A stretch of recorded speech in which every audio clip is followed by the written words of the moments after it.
And seeing the Aatrox come out, you know, for a while, Aatrox was the go-to into Gnar. His short range, the Gnar short range, struggled to deal with the Aatrox's threat. If you do land a sweet spot and then the tether can just kind of explode him. And also considering Dplus is... I'm like very curious to see how bot is going to go as we hop on the rift for game 2.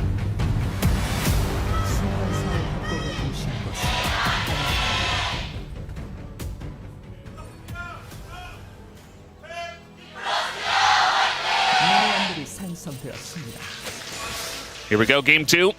GENG versus Dplus Kia, Saturday showdown. And GENG already have the first win. A pretty easy win, you could say, for them. As our space did kind of highlight, there wasn't a huge amount of action, just better overall play in the mid lane especially, and also in the macro sense. As already at level 1, we're getting started in the bottom lane. And that's going to be a big whiff from Keria. As eventually, you'll have some good kill pressure, but at level 1... Yeah, level 1's not the easiest position to be in. Level 2 is definitely where it feels a lot better when Pyke can do his actual combos, but for now, you're kind of just weathering the storm. This is the patch Mel got nerfed as well, I think. So here... That sounds right. Her W now has like... And this happens a lot in League of Legends, is when a regular basic ability is too powerful, it just gets a cooldown that's just insane. Yeah, her rebuttal, her W, now has a 38-second cooldown at rank 1. Yeah, it's like an ultimate ability now. There are champions with lower cooldown ultimate abilities. I mean, obviously, like there's like Jason Nidalee and stuff, but... Yeah. You remember what they did to Tom Kench, where he used to just have Devour as a basic ability, and then eventually they just moved it to his own? People have talked about that with Do you Mel. think? Yeah. It might just happen. Oh, that's a nice sweet spot here as you barely able to hop away from that one. He's going to flash the third Q as Keen has to continue. There's the tether, and a flash away, but it's just a 1-for-1 as First Blood does go over to Siu. And the wave is pushing into Keen here. That could have been really bad if the cannon didn't make it into tower range. I think it could have been a lot worse. A close 1v1 there between the two. Keen tanking the minions there. Definitely a big difference maker in the matchup. She was just going to be able to TP in, though, as they both are, and continue this. Now there is the point in the bot lane where it gets scary. But we see here, so Keen landed that first sweet spot, and then she would dashed away. The flash is good to avoid it, and then Keen's just taking so much minion damage, which really makes a difference in that trade. I wasn't sure if he'd finish it off. Oh, a nice dodge there by Duro. If he gets knocked up there, I think he could be in a lot of trouble. Because now Canyon's here, and he's like, well, he's going to land, actually, onto Smash, who has to flash away. Now the root goes onto Keria, kind of an awkward way to play, as, of course, Lucid is behind enemy lines, and they know that. I think Duro might be dead. He does have flash. He's going to have to use it. There it is. Good flash. Dplus bot lane wasn't in position to follow if Lucid went for the flash after the combo. And now we got Canyon coming back, and Lucid, they want to get his flash as well, but that's Jarvan. This took a little bit of time, and he gets his flag dragged back. So it's a trade of summoners in this situation, but the HP advantage goes over to GENG, so they can have some more pressure right now. Duro, though, definitely going to be prime target for Dplus, and especially a Pyke who has flash against a Seraphine who doesn't, allows a really easy setup. Yeah, it's definitely going to feel pretty good there to see if they can pick up a kill and get another lead like they did in game number 1. Chovy here in the mid lane. He did blind the Aurora just for power, and it's very strong alongside of the Vi when you consider the amount of burst potential they have in the 2v2. But very curious to see, more so than the picks, just how it's going to be played out, because Showmaker didn't have the best game 1, didn't have the most impactful game 1, you could say, on the Annie, whereas Chovy was the exact opposite. So want to see how they play this time around. Okay, I found it. It was Hanj and Brion who played the Mel Pyke against HLE into Ashe Seraphine towards the start of the season. And remember, they did get that kill in lane, but ultimately didn't win the game. Did have some struggles. And that is always a concern into Ashe Seraphine, is like, yes, you have this pick potential of this combo, you have that burst, but if you fail to execute, they offer so much value. With the CC, with the AoE shielding from the Seraphine, and just the easy setup for the root from the Ashe slows. Right now, Canyon leaning down towards the bot lane. And both junglers really know which lane is the focus point for this game. Yeah, everybody's hanging around the bottom side. Does mean that Keen versus you is just going to be a 1v1 for quite a while. Also, the mid lane hasn't really seen much jungle attention either. Just farming it out. Chovy does have a very small CS lead. Just naturally. He's been farming under turret pretty well is the one thing I've noticed. Showmaker's been doing a good job of pushing it in, but that has not hindered Chovy one bit. Looks like we do have Lucid here in the Dragon Pit. Thought maybe he was going to start that up. Just clearing the ward for now. I feel like the first skirmish is going to be really explosive. That involves the mid laners. Oh, Canyon will have spotted that Lucid's doing this, and the mid laners are hovering over here. Canyon not level 6. The charm is good for initial burst. Showmaker, though, is going to have to flash out of that one. Electing to flash instead of just Spirit Rush away. Yeah, he wants to save the ult for the fight, so they are committed to making this happen. Yeah, might just be able to. I mean, Canyon's still level 5, as is Lucid. The hook comes in, that's everything into the Vi, and now Keria might just die, as that is a kill going over to Canyon, but at least the Dragon does get picked up by Lucid. Yeah, Keria, Showmaker might have the ult. Oh, that's a nice charm, though. Chovy has to flash away from the comeback on the orb. And now you can see Showmaker was definitely considering going in, but did not take the fight. They're so patient with it, respecting the threat of Chovy's burst damage. Doesn't want to ult into it and just get caught off guard. Yeah, the fact that he opted to flash instead of ult, saving it for the fight. I think Keria, I think here you have to really respect the Seraphine. I think consciously you don't always think of Seraphine as having that immediate root, but if you don't respect it when it's an Ashe Seraphine and you get rooted, you're just dead. And if he'd E'd immediately after hooking Canyon, potentially sets up the stun, but mostly just ensures your safety. But overall, they still get the Dragon, so I don't think they're too upset about it. But kind of showing the CC threat makes the Pyke feel a lot more vulnerable. Yeah, definitely going to be looking for Keria to play that one a little bit better next time. Keen not necessarily having the same amount of pressure he had in game 1, and in fact he's down about 13 CS in the top lane. So, you know, Shu picked up the first blood, and after that Keen has been struggling. Obviously the Aatrox is not necessarily something like a range top where you're looking to punish the lane super hard, but as the game comes along, especially with the Seraphine and the amount of sustain that he has and providing a front lane for the team, definitely can be a strong pick. Yeah, it's been a while since we've seen like the Aatrox picked into the Gnar. I remember way back when it was Comet Aatrox was picked into it, and you kind of play around that poke pressure. Obviously with the Conqueror here, doesn't really have as much value into a range top unless you get into an all-in, which you're already doing well in. But he has been feeling the pressure so far. And as you said, the power is going to be there in the team fights. But Gnar is just a menace if he gets ahead in the side lane. Yeah, could be a nice little redemption arc for Shiyu, as Chovy does not have Flash, but he is Aurora, so trying to get out of this one, is able to hop over the Cataclysm, but eventually just too many things are thrown into Chovy. And Showmaker has that chase potential with the Ahri as well. Yeah, really well played there from Lucid, just follows him perfectly. The ult gets cancelled here by Chovy, so he can try and leave. CC comes in, cancels his ult to try and disengage, but to be honest, if he'd snapped back to the other side, it wouldn't have helped anyway. Yeah. And they just follow him up with the Ahri there. Oh, nice dodge there from Keria. Ashe arrow down. Notably, Flash is back up in the bot lane, so we were talking about the threat that potentially Duro could have been on the receiving end of. Didn't really come to fruition. I think for this bot lane matchup, if everyone sums her up, it feels so much better for the Gen.G combination with their immobility. And the fact that Dplus weren't able to capitalize on it yet is pretty positive for Gen.G. Yeah, does feel pretty good. But definitely a big fan of Showmaker and Lucid at least getting some early pressure going this time around. As Keria sitting around mid lane, but Duro is here as well. Just trying to play around their mid laners while nothing much is happening in the bottom lane. So he's spacing very nice there to avoid the hook. And no dragon here for a minute or so, so going to be looking to see if Genji can fight for that one this time around. And she was just running away with his lane. Yeah, with that going well so far, Showmaker doing pretty good in the mid lane.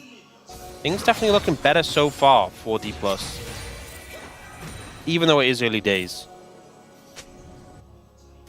Yeah, definitely feels pretty good for them. Especially when you don't have to worry about a Rise that is just kind of scaling out of control, and Scion. There's nothing you can do to stop it. Yeah, the Scion too, and Genji didn't even have to do anything to come back in that game. They were just like, well, we're just going to sit back and farm and continue winning our lanes. Dplus leading the charge with dragons. We've seen Keria setting up a decent vision arrangement around the area with that dragon spawning in 30 seconds.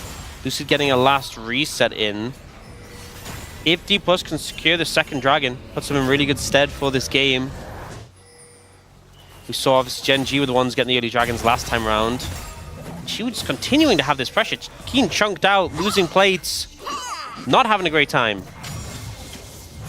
Yeah, the Aatrox has it's not been the most common thing we've seen. It did get played once. I believe that was in the jungle, if I'm not mistaken. It did lose. But either way, yeah, Aatrox has very much fallen out of the meta, and I know you mentioned how this is a matchup we used to see all the time, but definitely not something we see often picked into the NAR nowadays. Yeah. Yeah, we did see it in the jungle. It was Kavi, I believe, played it and got really far ahead early, and then things happened. Yeah, that's before they calibrated. Actually, was his Kanavi's game in the LCK season, or was that an LCK Cup? That is a good question. We are going to have a route here onto Lucid. Meanwhile, a trade up in the top side as King is going in on this one, but he's down a level. And it's just going to throw up the World Ender. Gets hit by another boomerang. I feel like she was always hitting these boomerangs as well, which is making it even more difficult to lane against. No, Kanavi's game was in the LCK Cup, so I'm not sure who played it in the LCK regular season, but we do have one game in the regular season. We're seeing it more in the LCK Cup. But yeah, hasn't really shown up much since. Dragon is up and available right now, and you can see Dplus moving in the river, trying to get control of the area. It's difficult to face check. You know, Duro's the one who wants to be setting up vision, but he's so prone to being engaged on that it makes it hard to recontest these areas. And with the reset coming in from Genji's bot lane, Canyon pathing up towards the top side, seems like a pretty done deal for this Dragon for Dplus. Yeah, looks like Genji are just going to give it away. I mean, TPs had just come up and Mini Nara had just started for Shiu, so I thought maybe you could have forced it with the TP from the Aatrox, but World Ender also down. And so they're just going to give it away, and it's Hextech Soul right now. Shiu going to do a little bit of face checking here. Is going to dodge the Q3 though, and now Shiu is on the chase. As we do have Canyon making his way up here to the top side, but a flash is going to have to be utilized as Keen just trying to keep him around, but here comes Showmaker. And once he sees Canyon, says, well, I can't overchase for this one. Duro just trying to get into the Hex Gate. What? That timing felt like normally... Yeah. I was sure he'd get hit in time for that not to work, but... Strange. Strange, for sure. Because if you're getting hit by a champion, you can't Hex Gate. Yeah. And I guess the auto delay, because Keria had already used his Hail of Blades, the next auto was slow enough that he could get it. If Keria really wanted to kill, he could have just ignited, and the damage tick would have stopped the Hex Gate. But, yeah, I mean, that was crazy from Duro to manage to time it to get out. I was convinced he was just wasting his time trying to use the Hex Gate, but he manages to disengage swiftly. As you said, it's a Hextech Soul. When the first two dragons are Mountain Infernal, there was that concern that, oh, maybe we're going to get one of the lame souls. They're just not very cool, are they? No. But then Dplus just high roll the best soul. Yeah. You think Chemtech Soul like started a book club or something? What's wrong with a book club? What's the problem with Nothing. What are you implicating? Nothing. Do you think boot club's a lane? Yeah, I would never personally start one. Well, that is a lie. Actually, we did start one. Yeah, so here's him coming Which is out why here I'm saying saying this. boot club's a lame. He's in a boot club. Yeah. Actively. Yeah, which we, you know, we'd really like for you guys to choose the next book. Very ready. I'm reading The Alchemist while we wait. A little short book that I've had in my house forever. Never got around to reading it. Is Dplus Kia, they're trying to set up here for the Rift Heralds. And both TPs were used. Keen does not get to play the game. Now he's just being dove under the turret. The World Ender does come in, and Shiu says, well, not much I can do about that. Also, the arrow was coming down. Yeah, just to say hello. Yeah, Keen just under tremendous pressure right now in this matchup. Shiu already having the Triforce is just able to annihilate him. And considering how game one went, Shiu on the Jace didn't have the impact he wanted. Kind of got manhandled by Keen on the Scion. And now is doing the reverse. Has a massive lead, biggest lead in the game by far. In fact, is pretty much just the entirety of Dplus's gold lead. Definitely redemption for that game one. And Keen just suffering right now. Yeah, it just kind of feels like, you know, a lot of the stuff he would normally pick into this were either banned away or Fearless bans. I mean, TF even was banned. We saw Vayne banned. Obviously, Varus never gets through unless, you know, your yesterday's games. The thing is, if you're going to... I mean, obviously, he didn't pick this with the expectation that he's just going to lose lane badly. But if you're just going to lose lane, you could have just picked Cassante. Yeah. Well, this is just continuing. Meganar does come in, and Keen is just trying desperately to sustain up a little bit, gets hit by the wallop. And, you know, he's sustaining a decent amount, not a huge amount of damage here from Shiu as he does dodge the house. And eventually, he goes back to Mininar and the damage comes through. And that is just a nice little solo kill for Shiu. Yeah, the engage comes in with the Meganar. And honestly, I think at some point, Shiu was like, please, just go mini already. Just so I can just spam auto, finish him off. Eventually gets him down and just showing the gulf right now in that top matchup. Genji stunning up the Herald. Dplus positioning to contest, though. Showmaker on the flank here, and it's stolen by Lucid. Just picks up the eye as the flash ult from Duro totally whiffs. Because now they're trying to go in onto multiple targets. Smash is going to be killed immediately. And low is Showmaker. They both get in the Hex Gate, actually. Kind of insane that that does get them to safety. And it's only one death in trade for a lot of side laning for Shiu. The Rift Herald for the side of Dplus Kia looking good for them. Yeah, a Hexgate escape comes in again. The fight was a little bit chaotic with how it played out. We'll see the all-in first. So Shiu, he just knows as soon as he ults him and stuns him in the wall, he knows he's got the kill. It's just a matter of doing the groundwork to chase him down. Keen trying to avoid these boulders, but gets stunned again. And I think at this point, Shiu was like, please, just, I need to be ranged for him. And then he hits it, and it's just so, okay, I just auto him down. It's so easy. Here, though, in this fight, there were some cool micro moments. Showmaker got on the flank over here. Duro tries to ult flash onto him. Oh, but we're not going to see the replay just because they're bullying Shiu in the side lane, but I don't know if he really can. I mean, he's going mega, but they wanted to get a fight here before the Hextech Drake. It was a cool fight, but we're about to have another one, I hope. Third dragon for Dplus means Genji really... going to give it away. Oh, this is not good. Yeah. Just a Hextech soul point for Dplus Kia. It's going to make things tricky. Very tricky. And especially when you have this immobile bot lane. Those slows are just going to crucify Ruler and Duro. It's going to be so hard to play. And there's a lot of abilities on the side of Dplus that you can kind of just throw out. And they just like clip Genji members. You know, like Showmaker, when he's ulting around the fight, if like even one of the little bits of spirit stuff connects onto someone, suddenly the whole team's slowed. Lucid, if he just throws a flag down, can slow your whole team. Yeah. It's really obnoxious. Even Smash with the Q poke. really easy to land, and will just put that slow on you. So it's not fun playing against Dplus with the Hextech Soul. And you opted to give up this dragon. You didn't see the position to fight it. Your down summoners on your bot lane was maybe a big factor in that decision. But you have 4 minutes to figure out how you're fighting the next dragon. And more than just fighting it, ensuring not only do you get the dragon, but you get the fight as well will be really important. Because at that point, Baron will certainly be a prospect on the cards. If you get the dragon but get aced, it's Baron over to Dplus. Yeah. Just feels like Gen G, you know, maybe waiting for Dplus Kia to slowly taper off in terms of their strength. Like, they don't have a traditional AD carry, but Mel scales fine, and I still feel like from ahead, if they can net a Hextech Soul, you know, the scaling isn't really going to come into effect in this game. And I mean, Gen G have a decent amount themselves, but maybe just saying, okay, we need to wait. We're just not ready. The flash on a ruler, he is so dead! And that's why they didn't want to fight without his flash, but this time Dplus Kia, Keria especially, force it into mid lane. Great play there from Keria. We've seen the Pyke be pretty silent so far this game, but that's why you pick it into the Ashe Seraphine. Great pick there, will reward them with the push onto the tower, and they get a lot of value from this Herald. Oh, he's going to miss because he hit Chovy instead. Such a tight turn.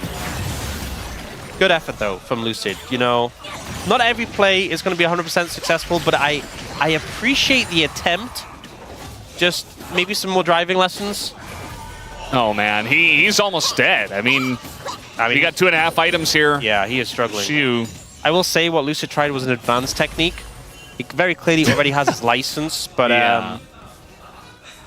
yeah, those advanced courses could help out. I don't know if Kevin wins this. Yeah, no, he doesn't. TP comes in, and she was like, yeah, okay, you want to fight? Let's go. He's going to hop away, though. I mean, he's 3,000 gold ahead in this matchup right now.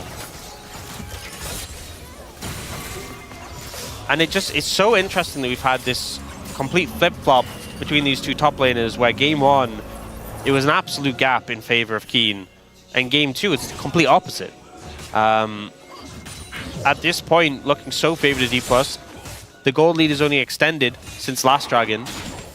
We do now have summoners available for the bot lane of Gen G, so that's something. But you are in a really bad position to contest this dragon in terms of the state of the game in general.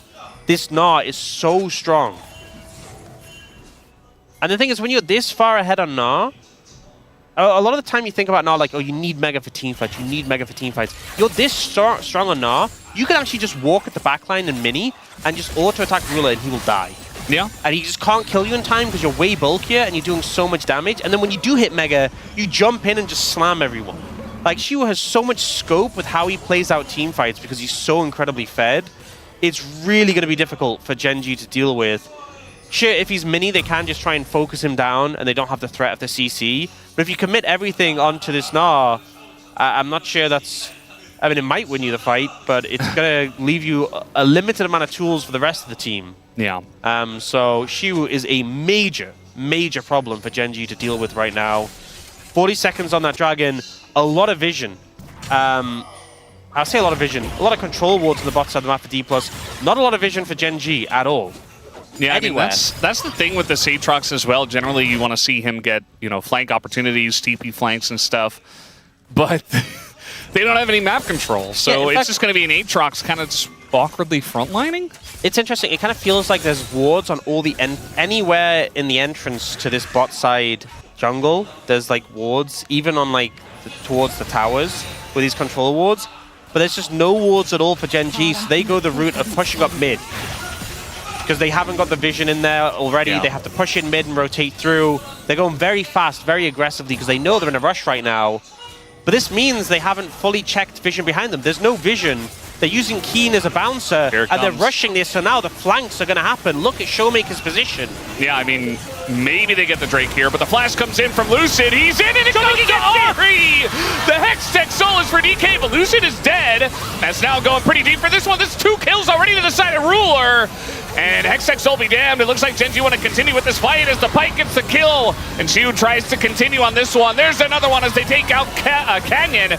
And now over the wall goes Showmaker. And he lands the charm on a Ruler. The main source of damage in the rest of this fight is Duro also going to go down. It doesn't look great at first, but Dplus Kia win the fight. The soul is secured by Showmaker, and Shiwu is so strong that even with the rest of the team pretty much going down, him and Showmaker are enough just to carry through in the fight. And that throughput, the reset potential of the Ahri, coming in huge in that fight. We see Lucid, because it was so rushed from Gen.G, Dplus have to kind of rush the recontest, and it's crazy close on the Dragon. 42 HP when the Ahri gets it, but Lucid then gets focused down. We then see this ult on a smash, and immediately the bot lane is gone as well.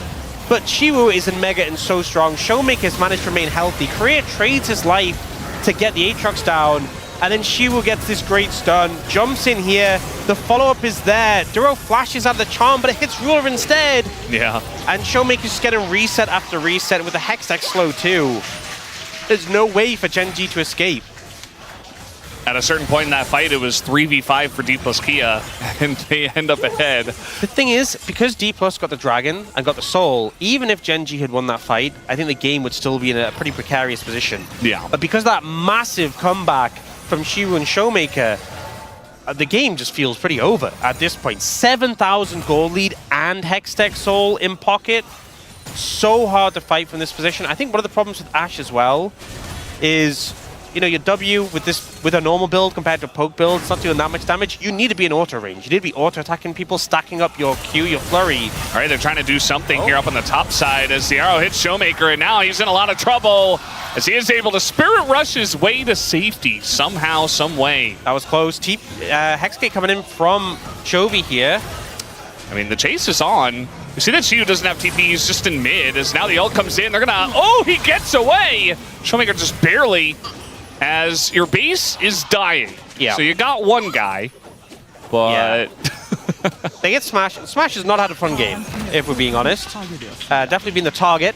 Showmaker just the confidence to hold on to that recall when there's a Vi ulting the Meld right next to you. He just said, I didn't see anything here. I'm gone. They're now looking for more here. I mean, the chase is on. Chovy doesn't have a whole lot. He has to ult his way out, and now Canyon isolated, charmed up, and executed by Showmaker.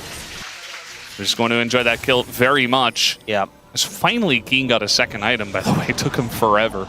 Yeah. Already level 18 for Shiwu, and he has 3 items in pocket, so very hard to deal with. The point I was saying before is Ruler kind of has to be in auto range to get his damage down, and against the Hextech Soul and so much CC threat, that's very hard to do. We saw him get value with the Ashe ult there. Wasn't quite able to kill Showmaker, but Gen.G still trying to find angles. This was crazy, this recall from Showmaker. He's just like, Smash, don't reveal me.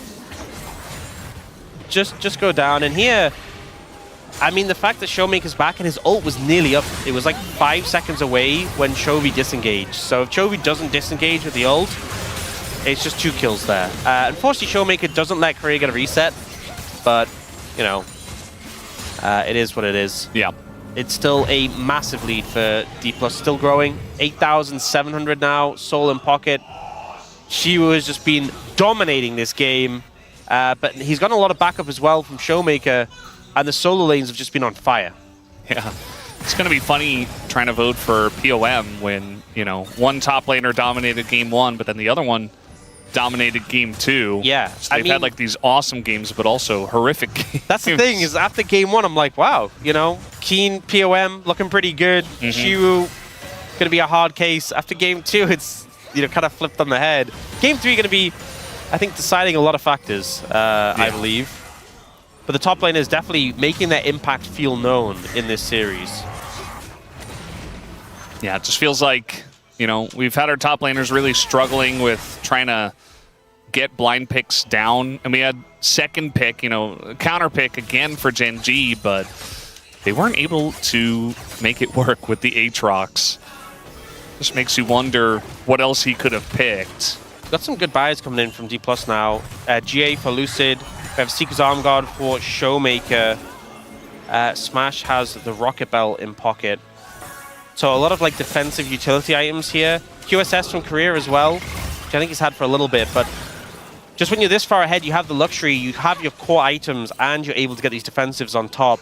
Makes it so much more difficult for Gen.G. Yeah, especially because of the timer of the Elder.